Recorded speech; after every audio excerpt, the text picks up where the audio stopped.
actually, I think everybody benefits from a more inclusive society, everybody. And I think sometimes, the great quote is that sometimes if you're used to privilege, equality can feel like oppression. It really isn't. Equality benefits us all. Hello, everyone. Thank you for joining us for this edition of the Together Part series. My name is Matthew John, a one-year-old ambassador from the UK and the founder of Bounce Cinema. And I'm also a BFI Network talent exec. So today we're joined by the amazing Ade Rawcliffe, who was recently appointed as Group Director of Diversity and Inclusion at ITV, making ITV the first 4100 company with a dedicated diversity director on its executive board. She's had an amazing, phenomenal career. She was previously the Director of Creative Diversity at ITV, led the Creative Diversity team at Channel 4, oversaw huge productions like the 2012 and 2016 Paralympics. And all along the way, Ade has put inclusion and representation at the heart of all her work. Thank you, Ade, for joining us. How are you doing today? Yeah, nice to be here. Nice to see you. You know what it's like in these worlds of working from home. It's just nice to talk to anybody that isn't related to you. No, definitely. It's good to see people, digitally in the flesh. But yeah, I'm going to kick things off and ask you our first question. But what does TV diversity look like over the next year, both on and off the small screen for you? And what does the UK market look like if we reach ITV's proposed diversity goals in the next year? Okay, good question. I guess, I would say that one of the things that's really important around diversity and inclusion representation is we sort of have to get on with it now. So we have been trying to do better for quite some time, but I think the past year with the impact of COVID-19 and the pandemic has really highlighted inequality in our society. And then on top of that, all the horrific murder of George Floyd and the Black Lives Matter protests, and generally just how we're all feeling, has made us think about equality more than ever before, I feel. And so our responsibility as a public service broadcaster, I think we've never felt it quite in such an acute way. So we started thinking about how our shows we represent our audiences quite some time ago, but I think we feel a responsibility to accelerate that change. So in August, we did something called Unsaid Stories, which were 4 stories inspired by the Black Lives Matter movement. And they were all written by Black writers, and they had, a largely Black cast, and they were played at 9:00 in prime time. And it was something that we hadn't done before, but we really wanted to mark that moment. So we started doing things like that. We've also, this month has been Black History Month, and we're celebrating that in a way that we've never celebrated before. But I think it's really important that months are all well and good, but it's the legacy that those months leave, and also how important it is to be doing this stuff all around the year. We can't just do it in one month. But we've done a brilliant thing about Black British history with Alison Hammond, who's normally a daytime TV presenter.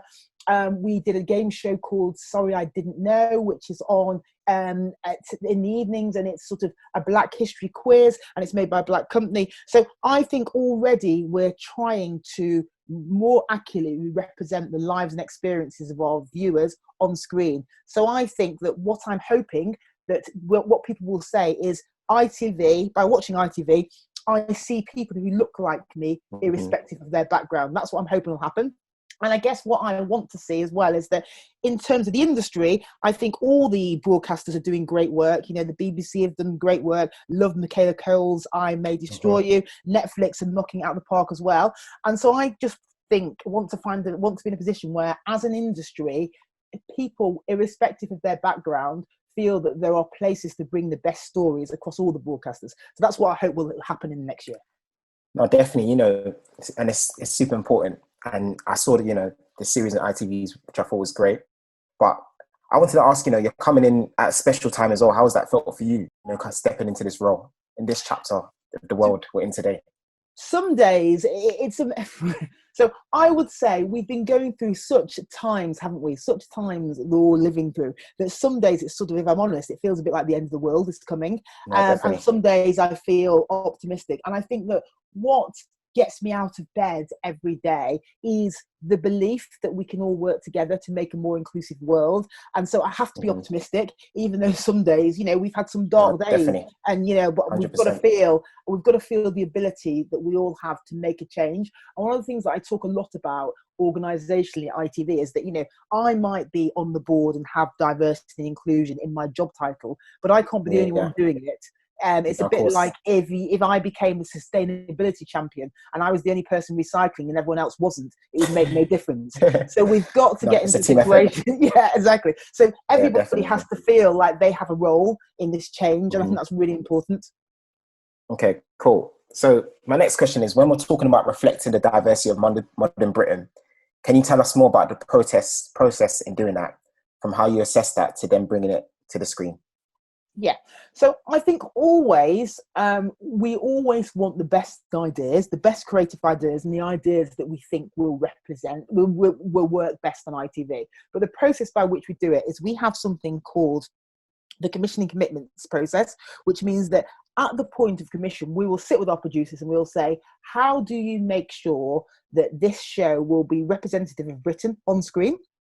And how will you do the same off screen? It's probably a bit like the BFI diversity guidelines, which you're familiar with. Yep. But I think beyond that as well, is that I think we have to start challenging who are the big faces on screen, because I think we've been quite good at inclusion generally, but one of the things that we notice at ITV is it's the big stars that people notice. So you can have lots of background people who are representative of Britain at large, but you've got to think about your faces on posters and think, who are those faces? And I think that probably, if we're honest, at ITV, they're still quite white, probably quite able-bodied, and in some cases probably quite male. So that's the thing that we're working on, and thinking, who are those different people that we can bring through?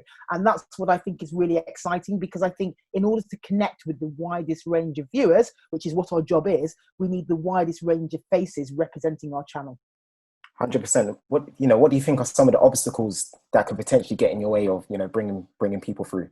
I think that historically, the obstacles for big mainstream broadcasters like ITV have been this idea of always having to use famous people or established people. And if the industry hasn't been as inclusive as possible, the pool from which you've been recruiting from has been quite small. But what our attitude has been now is that we just have to do it. So the way we're doing it is we're thinking about what are the opportunities within the ITV family of channels to grow people. So it might be that they start off doing things on This Morning and then work their way up or whatever. So that, but also thinking more across other people who've got different experience. So it might be that you've got someone that's been a costume designer in commercials. If they've been a costume designer in commercials, there's no reason why they couldn't come and work on an ITV drama. So we're thinking of ways that we can bring talent from different places rather than always looking in the same pools.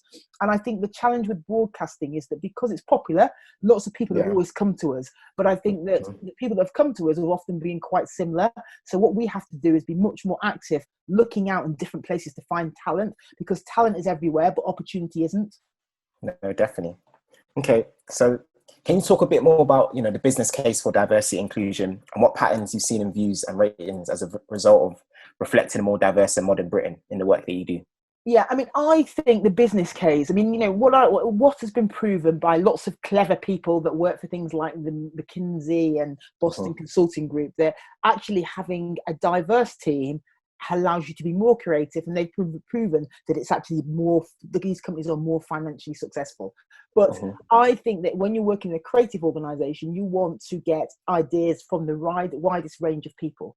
But in terms of our content, what we found, so when we did Unsaid Stories, we found that we got many more, it was the most popular drama ever for Black, Asian and minority ethnic viewers. So by doing that, it was a clear signal that we had. And so we have the data to support it. But also I think that if you look at our competitors, and our competitors now aren't just the BBC, they're the streamers, they're Netflix, they're Amazon. And we know that, you know, I've got 2 teenage children. I know where they're spending all their time. No, and definitely. Actually, if we don't cater for them, then we will become irrelevant. So it's really, really important. So the business case, you know, it's slightly terrifying, the speed of change in this sector. And of course, lockdown has sort of speeded that up. So more than ever, to appeal to the widest range of people really matters. And also, if you look at the statistics around sort of, we talk about the amount of ethnic minorities, people of colour in the UK, but the data we're using at a UK level is from sort of the census in 2011. So there'll be a new census coming out in 2021.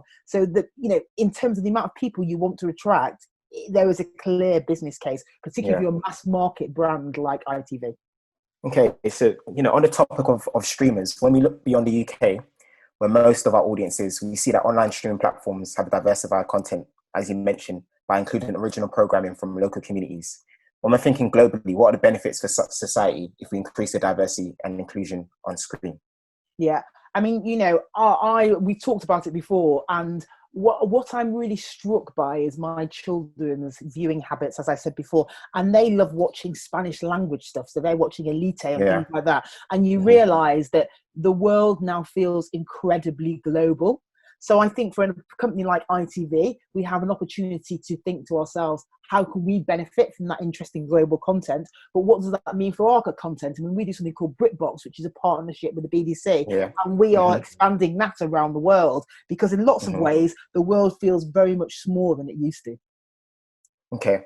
And just, a final question, because something that really resonated with me was when you talked about it's more of a team effort, and, one person can't just create change. So what advice would you give to everyone, out there that they can do, to play a part in building a more inclusive workforce and society?